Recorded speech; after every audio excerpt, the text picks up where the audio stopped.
Բարև սիրելի հայրենակիցներ, եթերում կրկին քաղաքական խաչմերուկն է։ Այսօր մայիսի 1-ն է, սա արդեն մեր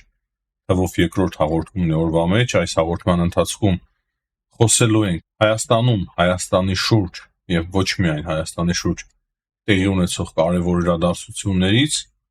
Նախքան հաղորդումը սկսել արագ հիշեցնեմ լայքերի մասին, դա շատ կարևոր է հենց ամենասկզբում, որպեսզի մեր հաղորդումները մաքսիմալ լավ եւ արագ տարածում ստանան։ Եվ ինչպես արդեն տեսակ վերնագրից, խոսելու ենք Վիտալի Բալասանյանի նամակից Ռուսիո կայսր Վլադիմիր Պուտինին,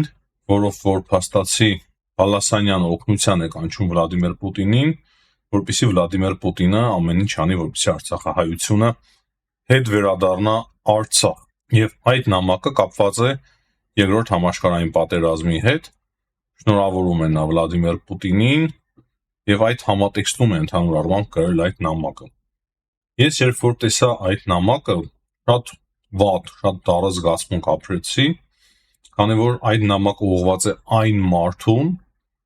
ով որ ծրագրել է Իլհամ Ալիևի հետ միասին, ծրագրել է Արցախահայության էթնիկ զտումը։ Ես կարող եմ փաստերով խոսել,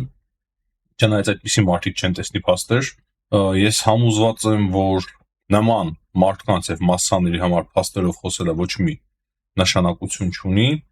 Ուղղակի մեծ ցավ եմ ապրում, որ Տիգրան Մեծի Գարեգին Ներդեհի ազգը այսպիսի իրավիճակում է հայտնվել, երբ որ նամակի գրում այնպիսի մարդկանց, ովքեր որ անմիջական մասնակցություն ունեն 2020 թվականի պատերազմին եւ Արցախի հայության էթնիկ զտմանը։ Ինձ շատ հետաքրքիր է, թե ինչ են զգում այդ առումով այն անձինք, ովքեր որ գտնվում են Բաքվի բանտում, խոսքը Արցախի ռազմաքաղաքական ղեկավարության մեջ է, որը որ անվերապահորեն հավատում էր Ռուսաստանին, Ռուսաստանի խաղաղապահներին եւ ի վերջո նրանց հանձնեցին ռուս խաղաղապահները Ադրբեջանի իշխանություններին։ Եվ մենք բոլորը շատ լավ գիտենք, թե ինչպես նրանք արգելեցին Արայիկ Հարությունյանին բանակցություններ անցկացնել Ադրբեջանի հետ եվրոպական հովանու ներքո, ինչպես կազմակերպեցին նրա հրաժարականը, կարակում էին նույնիսկ նախագահականում եւ հասան նրան, որ դրանից հետո տեղի ունեցավ այն, ինչ տեղի ունեցավ Արցախի հետ։ Բոլորս շատ լավ այս պատմությունը գիտենք, բայց նույն ժամանակ Արցախի հերոս, Արցախի անվտանգության խորհրդի նախկին քարտուղար Վիտալի Բալասանյանը ահա այդպիսի նամակի գրում։ Ես անձամբ ոչ ճանաչում եմ իրեն, ոչ էլ ցանկություն ունեմ ճանաչելու, անկեղծ ասած տարիներ առաջ նախքան Արցախի պատերազմը շատ լավ կարծիք ունեի իր մասով, բայց հիմա օրեցօր ավելի ու ավելի շատ եմ համոզվում նրա մեջ, որ ցավոք սրտի ռուսասիրությունը, օտարասիրություն, ասենք էլի ռուսասիրություն, օտարասիրությունը այնքան խոր արմատներ է գցել մեր մեջ, որ մենք նույնիսկ չենք տեսնում նրանց, ովքեր որ մեղավոր են մեր էթնիկ զտմանը, այսինքն Արցախահայության, ինքը կոնկրետ արցախցի է, չէ՞, իր պապենական տնից է ինքը օտարվել, էթնիկ զտման ենթարկվել, իր հետ նաև մի ամբողջ ժողովուրդ, որի հերոսն էր ինքը։ Այդպես էր, չէ՞, ամրագրված այդ հրամանագրի մեջ, որով որ ճանաչել էին իրեն Արցախի հերոս։ Բայց այդ մարդը եւ այդպիսի մարդիկ փաստացի չեն տեսնում Ռուսաստանի Վլադիմիր Պուտինի կոնկրետ մեղսակցությունը Արցախը հանձնելու մասով։ Ես ուղղակի ապրում եմ, կրկնեմ, իրենց տունն է գտնվում Արցախում, իրենք են ծնվել Արցախում, իրենց պապերն են ապրել Արցախում։ Ես որպես հայ մարդ ցավում եմ այդ ամենի համար, բայց այդ մարդիկ, այդպիսի մարդիկ ինչպես կարող են գրել նամակ Ռուսիո կայսրին, երբ որ Ռուսիո կայսրը ինքն է կազմակերպողներից մեկը եղել Արցախի հանձնման եւ էթնիկ զտման։ Եվ այսօր օրինակի համար այդ դառը զգացմունքները, որով որ կա իմ մեջ, ցանկացած հայի մեջ Ռուսաստանի մասով, հիմնականում առաջացել է կոնկրետ 2020 թվականից եւ 23 թվականից հետո։ Դա միանշանակ է։ Ճիշտ է, մեր մոտ մի փոքր այլ էր իրավիճակը Վրաստանի մասով 2008-ից հետո էր այդ ամենը առաջացել, քանի որ Վրաստանի տարածքները եւս օկուպացվել էին, բայց 2020-ից հետո ավելի շատ դառնացավ այդ ամենը մեր մեջ եւ մենք ավելի հստակ մեր սեփական մաշկի վրա զգացենք այդ ամենը, բայց փաստացի մարդիկ, ովքեր որ այդքան երկար տարիներ բնակվել են Արցախում եւ Արցախի հերոս են, չեն տեսնում կապը, կոնկրետ չեն տեսնում կապը նրա մեջ, որ հենց Ռուսաստանի Դաշնության այս նախագահն է մեղավոր այն ամենի մեջ, ինչ տեղի ունեցավ Արցախում։ Չէ, միակ մեղավորը չէ, բնականաբար միակ մեղավորը չէ, եւ ես ի նկատի չունեմ նաեւ Ադրբեջանի նախագահին, ես նաեւ ի նկատի ունեմ մեզ։ Մենք էլ ենք մեղավոր, մենք մեծ մեղք ունենք ամբողջ ազգով, եւ Հայաստանի իշխանություններն էլ են մեղավոր միանշանակ։ Էլ նախկին իշխանությունների մասին չխոսենք։ Գիտեք իմ կարծիքը այս ամենի շուրջ, բայց միթե դժվար է տեսնել եւ միթե անհնար է հասկանալ, որ իրականում էլի ովքեր են մեղավոր, ինչպես կարող է սկսել նման նամակ Ռուսաստանի Դաշնության նախագահին։ Ես ուղղակի մեծ ցավ ապրեցի դրա համար այս հարցին անդրադառնում եմ, քանի որ հստակ հասկանում եմ, թե որքան օրենք մենք ընկելցած որպես ասկ, կրկնեմ, Տիգրան Մեծի սերունդ, Գարեգին Նժդեհի սերունդ, էլ չենք Գարեգին Նժդեհի վերջին նամակը հայ ժողովրդին մի հատ YouTube-ով անպայման սիրելի հայրենակիցներ նայեք եւ կրկին հիասթափվեք նաեւ մեր պապերից, ովքեր որ ապրել են Գարեգին Նժդեհի ժամանակաշրջանում, չնայած որ Գարեգին Նժդեհը կարողացավ կոտրել այդ ամենը մեր մեջ, կարողացավ Սյունիքը պահել 700 զինվորականներով եւ ինքը խնդիր չուներ, ով է հարձակվում Հայաստանի վրա, ռուսն է, թուրքն է, պարսիկն է, ֆրանսիացին է, իռլանդացին է, եթե մեկը հարձակվում է քո երկրի վրա, ապա պետք է պաշտպանես քո երկիրը, պետք է տեսնես քո հակառակորդին, պետք է տեսնես քո թշնամուն, իսկ թշնամուն չտեսնելը, չախտորոշելը, դա ոչ միայն կուրություն է, դա անեծք է մնացած բոլոր սերունդների համար,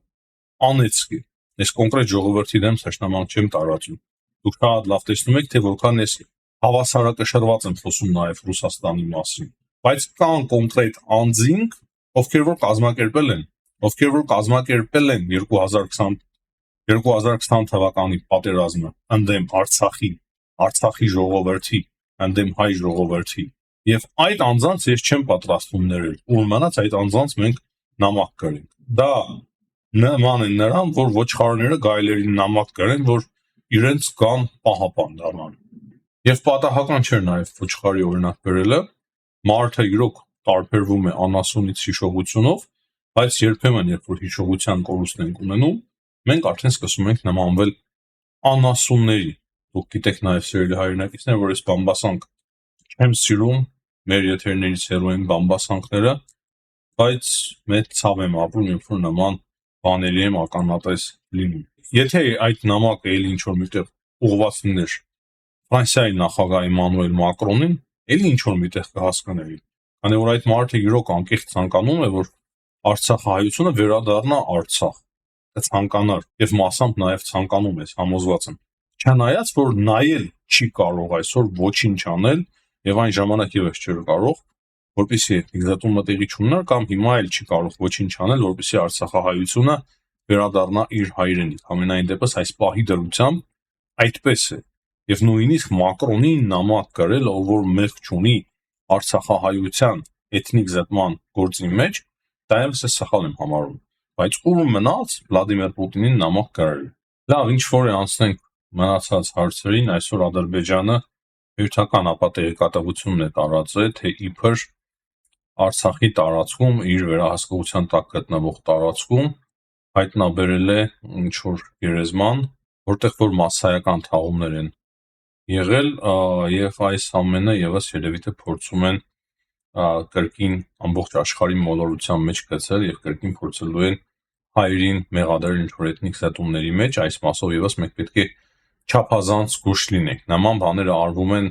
ոչ միայն միջազգային հանրության ինչ-որ բաներ ապացուցելու համար, այլ նաեւ ռազմական ինչ-որ ագրեսիաներ, սադրանքներ իրականացնելու համար։ Այս առումով եւս մենք պետք է չափազանց զգուշ գտնվենք հիմա։ Հիմա ասենք կարևոր միջազգային իրադարձություններին։ Այսօր Ամերիկայի Միացյալ Նահանգների պետքարտուղար Մարկո Ռուբիոն հեռախոսազրույց է ունեցել Հնդկաստանի արտգործնախարարի հետ, նա հստակ իր աջակցությունն է հայտնել Հնդկաստանին հակաահաբեկչական գործողությունների մասով, Բայց նույն ժամանակ նշել է, որ Պակիստանի հետ պետք է խոսել, որպեսզի այդ լարվածությունը նվազի, բայց այն որ զանգել է հենց Հնդկաստանի արտգործնախարարին եւ իր աջակցությունն է հայտնել ահաբեկչության դեմ պայքարում, կարծում եմ շատ բանի մասի է խոսում։ Ամերիկայի Միացյալ Նահանգների պետքարտուղարը նաեւ հայտարարություն է արել Ուկրաինայի մասով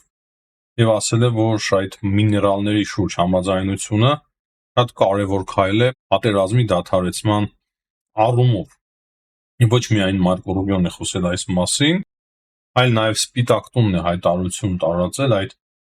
համաձայնագրից հետո, որ Ամերիկայի Միացյալ Նահանգները կապահովեն Ուկրաինայի համար անկախ, ինքնիշխան եւ խաղաղ ապագա։ Սա շատ կարևոր հայտարարություն է Սպիտակ տան կողմից եւ ակնարկը չափազանց հստակ է, որ այդ համաձայնագրով Ամերիկայի Միացյալ Նահանգները պետք է լուրջ արտահանումներ սկսեն Ուկրաինայի տարածքից, այն տարածքից, որը որ գտնվում է հիմա Ուկրաինայի վերահսկողության տակ եւ Ռուսաստանի Դաշնության թույլ չեն տա, որպեսզի Ուկրաինան զրկվի իր անկախությունից եւ ինքնիշխանությունից։ Հերետորաբանությունը շատ է փոխվել Ուկրաինայի մասով Ամերիկայի Միացյալ Նահանգների, շատ է փոխվել եւ դա նյարդայնացնում է նաեւ ռուսական կողմին, հատկապես Դիմիտրի Մեդվեդևին, Ռուսաստանի նախկին նախագահին, ով հայտնի է բազմաթիվ սկանդալային հայտարարություններով։ Հիմա նա հայտարարություն է անում, որ խորքային պետությունը փաստացի հաղթանակ է տանում Դոնալդ Թրամփի նկատմամբ, քանի որ նրա ռեյտինգը շատ արագ նվազում է եւ դրա համար այդպիսի հայտարարություններ են արվում, նաեւ գիտենք, որ սենատոր Քենեդին էր շատ կոշտ հայտարարություններ արել Ռուսաստանի մասով եւ կոչ արել լուրջ պատժամիջոցներ մտցնել Ռուսաստանի նկատմամբ։ Մեդվեդևը նաեւ խոսել է, որ Թրամփի մոտ չի ստացվել նաեւ տնտեսական մասով Չինաստանին նեղը դնել եւ Չինաստանի տնտեսությունը այնքան հզոր է, որ կդիմանա ցանկացած ճնշման եւ ելի մի շարք հայտարարություններ է արել Մեդվեդևը եւ դրանից բացի նաեւ Ռուսաստանի արտգործնախարարությունն է հայտարարել, որ չի թույլ տա ցանկացած դեպքում, որպեսզի Ուկրաինայի տարածքային ամբողջականությունը վերականգնվի, Ուկրաինան 91 թվականի սահմաններ ունենա։ Այս ամենը կատարվում է այն բանի ֆոնին, երբ որ մենք տեսնում ենք շատ կոշտ հայտարարություններ արդեն Դոնալդ Թրամփից։ Դոնալդ Թրամփը փաստացի Ատլանտիկին տված հարցազրույցում շատ կոշտ հայտարարություններ է արել Ռուսաստանի մասով։ Նա ասել է, որ ուզում է փրկել Ուկրաինան, քանի որ շատ բարդ վիճակի մեջ է Ուկրաինան։ Նավթի գները հստակ նվազում են, ինչը մեծ խնդիրներ է ստեղծում Ռուսաստանի համար, ասում է, որ Բայդենը այդ մասին չէր մտածում, նավթի գները բարձր էին, դրա համար ստացվեց հարձակվել Ուկրաինայի վրա, իսկ հիմա նավթի գները շատ են ընկնում եւ հստակ ակնարկում է Դոնալդ Թրամփը, որ Ռուսաստանը չի կարողանալու շարունակել այդ պատերազմը։ Եվ ինչ որ միտեղ ես պատկերացնում եմ, որ Դոնալդ Թրամփը իրոք ճիշտ է, հասկանում է, որ կան ձևեր, կան պատժամիջոցներ, կան լծակներ, որոնցով կարելի է ստիպել Ռուսաստանի Դաշնությանը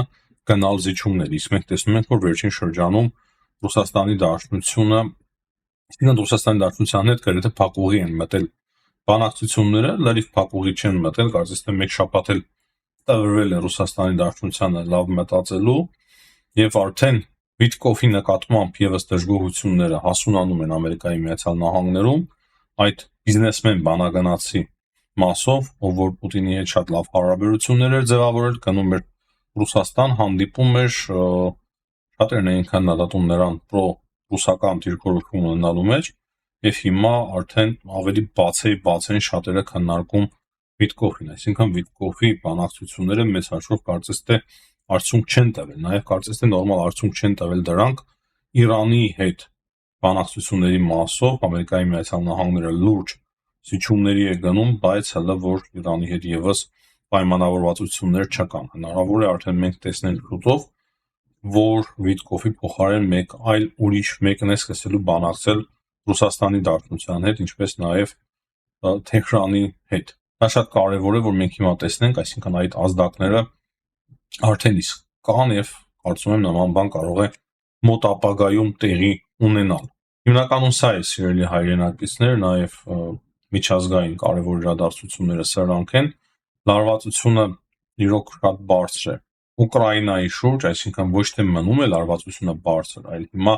ավելի շատ է կարծես թե լարվել իրավիճակը, Ռուսաստանի Դաշնությունը փորձում է նորանոր հաջողությունների հասնել ռազմի դաշտում, ես որքան տեղյակ եմ, ավելի մեծ ուժեր են նետում, որպեսզի նոր հաջողություններ գրանցեն, ինչը ավելի ու ավելի շատ է զայրացնում Ամերիկայի Միացյալ Նահանգներին եւ ինչպես արդեն առավոտյան ասեցի, այդ հատուկ միներալների մասով այդ պայմանավորվածությունը կարող է շատ բան փոխել Ամերիկայի Միացյալ Նահանգների դիրքորոշման եւ քաղաքականության մեջ։ Չնայած որ մինչև հիմա Ամերիկայի Միացյալ Նահանգները այդքան մեծ հակում չունեին օգնել Ուկրաինային եւ հիմա էլ խոսում է այն մասին, որ հնարավոր է Ամերիկայի Միացյալ Նահանգները եթե դուրս գան բանակցային գործընթացից, ընդհանրապես սկսեն չօգնել Ուկրաինային, բայց ես մի փոքր այլ կարծիքի եմ, այս պայմանավորվածություններից հետո, այս փաստաթղթի ստորագրումից հետո եւ Զելենսկիի հանդիպումից հետո Սուրբ Պետրոսի տաճարում Դոնալդ Թրամփի հետ իմիջայլոց նա այդ պարբերականին երեկվա հարցազրույցի մեջ Դոնալդ Թրամփը ասել է, որ հա Զելենսկիի հետ կար խնդիր, բայց ինքը պատրաստ է օգնել Ուկրաինային, ոչ թե Զելենսկիին, այլ Ուկրաինային, չի նշել կոնկրետ ռազմական մասով, բայց կարծում եմ ակնարկը բավականին հստակ էր։ Հիմնականում այսքանը սիրելի հայրենակիցներ, կրկին հիշեցնեմ լայքերի համար, բաժանորդագրվեք, եթե չեք բաժանորդագրվել մինչև հիմա մեր ալիքին, գրեք ձեր կարծիքը մեկնաբանությունների մեջ, անպայման նաև կիսվեք այս հաղորդմամբ, եթե ունեք սոցիալական ցանցեր, դա եւս չափազանց կարևոր է մեր ալիքի տարածման համար։ Հաջողություն եմ ցանկանում բոլորին, ցտեսություն, կհանդիպենք։